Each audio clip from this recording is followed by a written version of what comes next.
My name is Patricia Johnson. I'm 60 years old, and until 8 months ago, I owned 3 dry cleaning locations across Millbrook County that I built from a single steam press in a rented garage. That's the credibility. Here's the part that still doesn't sit right in my chest.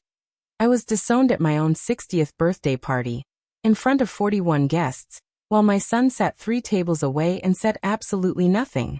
Not one word. He just looked at his shoes like they'd suddenly become the most interesting thing in the entire banquet hall. I want to tell you what my daughter-in-law, Renee, said to me that night, word for word, because I have replayed it every single day since. She stood up, tapped her champagne glass with a fork until the whole room quieted down and said, "Patricia, I think it's time everyone here knew the truth. You were never really part of this family. You just paid your way in." 41 people heard that. 41 people watched me sit there in my burgundy dress, the one I had bought specifically for that night, and say nothing back. But here is what none of them knew yet. Not Renee, not my son David, not even my own sister sitting at the head table pretending to check her phone, so she wouldn't have to make eye contact with me. 3 weeks before that party, my accountant had finished restructuring my business into an irrevocable trust. And 2 months after that party, David would be standing in my kitchen at 7:40 in the evening, snow still melting off his shoulders, asking me to reconsider everything, while Renee waited in the car outside because she was no longer welcome inside my house. But I'm getting ahead of myself. Let me take you back to where this all really started. If you're watching this tonight, and something about it already feels a little too familiar, tell me where you're watching from, and what time it is for you right now. I read every single comment. I grew up in Millbrook, Ohio, the older of 2 daughters. My younger sister, Karen, was the pretty one, the easy one, the one my mother called Sunshine, at the dinner table while I got called responsible. That word followed me my entire life, responsible, like some kind of consolation prize for never being the one who got adored. When my father's hardware store went under in the fall of 1987, it was 17-year-old me who dropped out of Millbrook Community College to wait tables at the Denny's on Route 9, handing over every single paycheck to my mother, so that Karen could keep her cheerleading uniform, her Letterman jacket, and her untouched college fund. Karen graduated from Ohio State in the spring of 1993 with a communications degree. I never went back to school. Not once. Not even after everything I eventually built. I married young at 22, to a machinist named Robert Johnson, a quiet man with kind eyes and a bad lower back from years of standing on concrete factory floors. We had 1 son together, David, born in the spring of 1988. Robert died of a sudden heart attack in the fall of 2003, on a Tuesday morning, at exactly 6:40 a.m., collapsing in our bathroom while I was downstairs making his coffee the way I did every single morning of our marriage. He was 41 years old. I was 37, with an 11-year-old son to raise alone, $14,000 in our joint savings account, and a life insurance payout of $62,000 after funeral costs had already eaten into it. I could have folded. A lot of people would have, and honestly nobody would have blamed me. Instead, I took $9,000 of that insurance money and bought a used dry cleaning press from a retiring couple named the Alvarezes, who had run Sunshine Cleaners on 3rd Street for 30 years before their knees finally gave out from decades of standing over steam. I taught myself the chemistry of solvents at night from a battered manual I bought secondhand. I learned the business side of things from a retired accountant named Walter Higgins, who lived 2 doors down from me and for reasons I still don't fully understand, decided that mentoring a grieving 37-year-old widow with a garage full of dry cleaning equipment was a better use of his retirement than golf. Walter became the father figure I never really had growing up. Every Sunday evening, he'd sit at my kitchen table with his reading glasses pushed up onto his forehead, going over my ledgers line by line, telling me, "Patricia, you don't need anyone's permission to succeed. You just need better bookkeeping than everybody else in this town." I believed him then. I still believe him now, all these years later. Those early years were brutal in ways people don't always picture when they imagine a small business success story. I remember specific nights, March of 2005 for instance, standing over that steam press until 11 p.m. with David asleep and a playpen in the back office because I couldn't afford a sitter, The smell of pressed cotton and hot starch soaked so deep into my clothes that I'd shower twice just to get rid of it before bed. I remember the winter of 2007, when a broken boiler cost me $6,200 to replace, and I nearly lost the shop entirely. And it was Walter who quietly co-signed a small equipment loan for me at the credit union on Baxter Street. No strings attached, just a handshake and a receipt. I remember opening my second location in the spring of 2011, a converted laundromat on Grover Avenue, and standing in the empty space the night before opening, running my hand along the new counter, thinking about my mother calling me responsible, like it was a smaller word than sunshine. By 2011, I had 2 locations. By 2019, I had 3, and Johnson Cleaners was pulling in $840,000 a year in revenue, with a net margin that most small business owners in Millbrook County would have killed for. I drove the same 2009 Honda Accord through most of that growth, refusing to buy anything nicer until the business itself was standing on solid ground. David went to Ohio State on a partial academic scholarship, the very same school Karen had attended years earlier on my dime. I paid for the rest of his tuition out of pocket, $31,000 spread across 4 years, without a single complaint, because he was my son, and that is simply what mothers do for their children. I drove up to Columbus for every single parents' weekend, for hours each way, even during my busiest cleaning season, because I had missed enough of my own mother's attention growing up to know exactly what its absence does to a child. He met Renee Castellano during his junior year. She was sharp, ambitious, and from the very first dinner I had with her at Bianchi's on Fulton Avenue, visibly unimpressed with me. She asked what I did for a living, and when I told her I run a dry cleaning business, she said, "Oh, that's cute," in a tone that made it very clear she meant the exact opposite. I let it go that night. You let a lot of things go when you desperately want your son to be happy. They married in the summer of 2014, in a small chapel outside of Ashford Hills. I paid for half of the wedding, $18,000, because David asked, and because I still believed foolishly that generosity could earn you a permanent seat at the table. It doesn't. It only ever resets the price of admission. The real trouble started in the spring of 2023. David and Renee wanted to buy a house in the Ashford Hills development, a beautiful 4-bedroom colonial listed at $612,000, with a wraparound porch and a kitchen Renee had clearly already decorated in her head. They needed a co-signer because Renee's freelance graphic design income was inconsistent, and David's teaching salary alone didn't qualify them for the mortgage they wanted.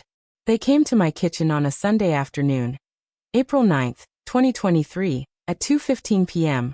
I remember because I had just pulled a pot roast out of the oven and the whole house smelled like rosemary, and asked me to co-sign a $490,000 mortgage. I said no. Not out of spite, and not out of pettiness.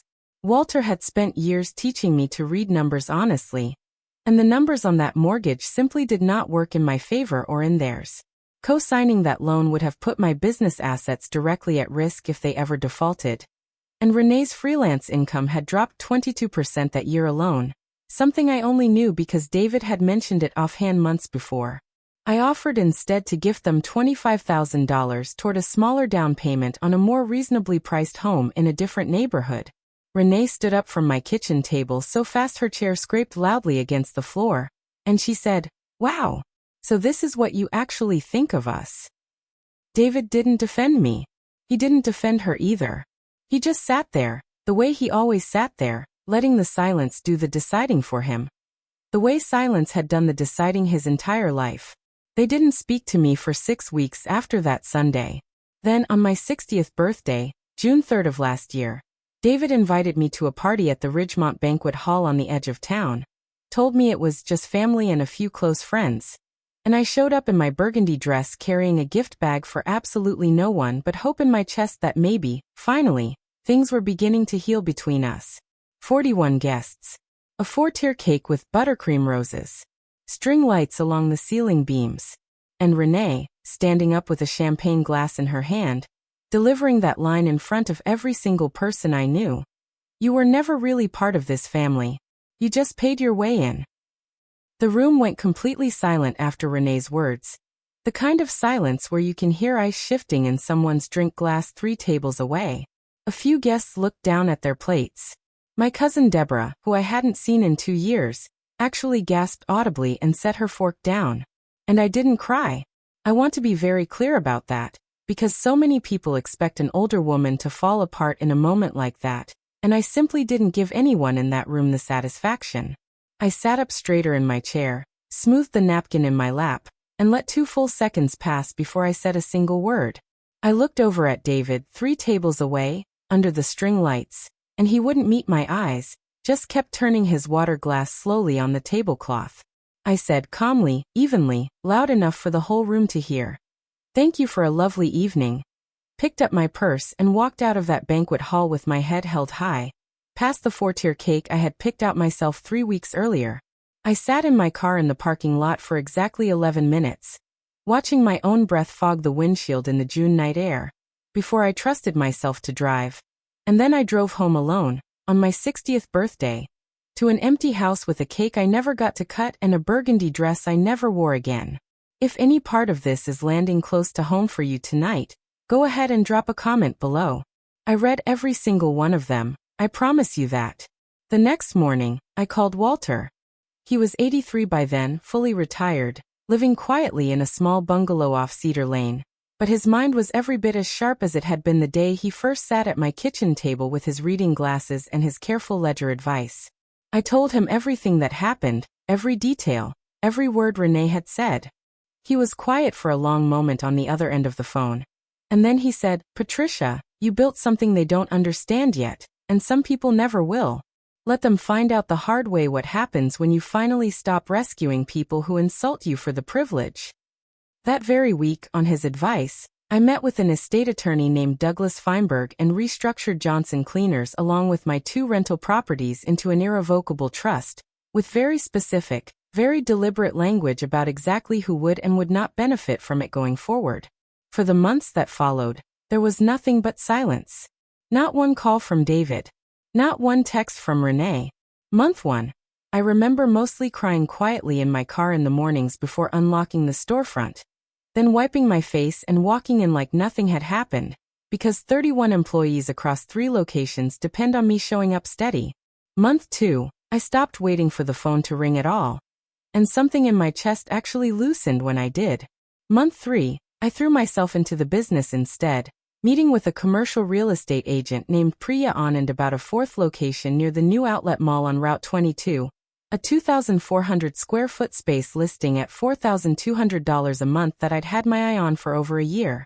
Month 4, 5, and 6 blurred together into permits, contractor bids, and Walter's quiet Sunday dinners becoming my new normal in place of the holidays I used to spend pretending everything was fine with a son who couldn't even look at me across a banquet hall. I kept a small binder in my office desk drawer during those months. Every email, every screenshot of a text left on read, every returned birthday card mailed back unopened with "Return to sender" scrawled across the front in Renee's handwriting. I wasn't building a case against anyone. I want to be honest about that. I was building proof, mostly for myself, on the nights I doubted whether any of it had actually happened the way I remembered it. Walter had taught me years earlier that documentation is a kind of dignity. It meant I was keeping the truth safe in a drawer, even when nobody else in my family seemed to want it kept safe at all. There were small, cold moments of contact scattered through that silence, just enough to prove the relationship wasn't entirely dead, only frozen. A 1-line text from David in August, "Hope you're doing okay," that I stared at for 20 minutes before typing back, "I am, thank you," and nothing more. A Christmas card mailed to my house in December with no return address and no signature inside, just a printed generic greeting, which told me exactly whose idea it had been to send it, and whose idea it hadn't. I didn't chase any of it. Walter always said chasing silence just teaches people that silence works. By last October, the 4th location on Route 22 was finished, and a local business journal called the Millbrook Ledger ran a short feature on Johnson Cleaners' expansion, complete with a photograph of me standing in front of the new storefront in my work apron, smiling like a woman who had finally stopped waiting for anyone's permission to be proud of herself. The article quoted my annual revenue figures, mentioned the 31 employees across 4 locations, and closed with a line from me about starting the business with nothing but a $9,000 dry cleaning press and a lot of stubbornness.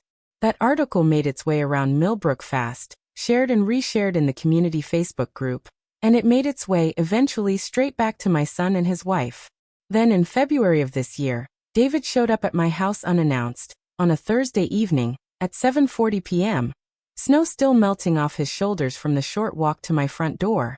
The porch light caught the fatigue on his face, the kind that doesn't come from one bad week, but from a whole year of them stacked on top of each other. Renee waited in the car in the driveway. I could see her silhouette through the frosted windshield, arms crossed, not moving an inch, the engine still running so the heater would keep blowing. David stood on my porch and said the words I had been waiting 9 long months to hear. "Mom, I'm sorry. I should have said something that night at the party. I should always be saying something." I let him in. I made him a cup of coffee, the same way I used to when he was a teenager sneaking home late, the same chipped blue mug he'd used since he was 12. And I told him, gently but firmly, standing at my own kitchen counter, that an apology doesn't undo a public humiliation delivered in front of 41 witnesses, and that I loved him more than anything in this world, but that I would no longer be an ATM machine for a marriage that didn't respect me as a human being. He asked, eventually, carefully, turning the mug in slow circles on the table, about the trust, because word travels in a small town, and Douglas Feinberg's office wasn't exactly a secret vault. I told him the truth plainly. The business, the properties, everything I had built from a $9,000 dry cleaning press and 11 years of 16-hour days, was now structured so that it would only ever benefit the people who showed up for me, not the people who showed up for what I had. I told him there was still a place for him in that trust if he wanted to rebuild something real and honest between us. Renee's name was not in it. I said that plainly, without cruelty, because plain truth doesn't need cruelty to land where it needs to land. He didn't argue with me. He sat there at my kitchen table for a long moment, staring into his coffee mug, and for the first time in years, I saw something honest cross his face. Not anger, not defensiveness, just quiet, genuine regret, the kind that ages a man's eyes overnight. He said, "I don't know how to fix 9 years of staying quiet, Mom." I told him he didn't have to fix 9 years in a single night. He just had to stop being quiet starting right now, at that kitchen table, with me. Outside, the car engine idled for another 20 minutes before Renee finally backed out of my driveway alone. And David didn't get up to stop her. That, more than anything he said that night, was the moment I believed him. He came back the following Sunday, and the Sunday after that, this time without calling first. This time staying long enough to help Walter carry the folding chairs in from the garage for dinner. Walter, who had never once met Renee in 9 years of marriage, shook David's hand at the door and said only, "Took you long enough," which was about as close to forgiveness as Walter Higgins ever gets. And David laughed for the first time in longer than I could remember. I watched the two of them talk business over pot roast that night. David asking real questions about margins and lease negotiations. Questions Renee had never once cared to ask in a decade. And something in me settled that had been unsettled since I was 17 years old handing my paychecks to my mother. He's been coming to Sunday dinners at Walter's bungalow for 2 months now. Sitting in the same chair his father used to sit in decades ago. Renee has not joined him once. That's her choice to make, and I've made my peace with it completely. My sister Karen, meanwhile, reached out for the first time in 3 years last month. Not out of love, but because word got around about the trust and the new location. And suddenly I was worth a phone call again after all this time. She left a voicemail that opened with, "Patricia, honey, we really should catch up." A phrase she hadn't used with me since our mother's funeral in 2016. And I let it sit unanswered on my phone for 11 days before finally deleting it without calling back. Some doors you leave cracked open a little, just in case. Others you finally get to close for good. And you get to decide which is which, on your own terms, at 60 years old. I opened the 4th Johnson Cleaners location on Route 22 on a Monday morning in March, cut a small ribbon Priya on and had ordered special, and stood there in my apron while a handful of regular customers from my very first 3rd Street shop showed up just to watch. Walter was there too, 83 years old, leaning on his cane, telling anyone who'd listened that he'd known me back when I couldn't tell dry clean only from cotton safe, and that I'd turned out to be the smartest businesswoman he'd ever mentored in 50 years of accounting. David came to that opening. He stood near the back, not saying much, just watching, and when I caught his eye across the room, he gave me a small, steady nod, the kind of nod that meant more to me than any speech could have. Here's what I want you to take away from tonight, in my own words, because I earned the right to say this plainly after everything that's happened. Love that only shows up when it wants something from you isn't love at all. It's an invoice with better manners, dressed up in family photos and holiday cards. You are allowed to stop paying it. You are allowed to build something so solid and so undeniably yours that the people who once dismissed you have no choice but to watch you stand in it. Calm and unbothered, at 60 years old, in a burgundy dress, still standing tall, still standing on your own 2 feet, still writing your own story instead of footnoting someone else's. If this story meant something to you tonight, hit that subscribe button, drop a comment telling me which part hit hardest for you, and share this with someone in your life who needs to hear it. I'll see you in the next one. Take care of yourselves out there.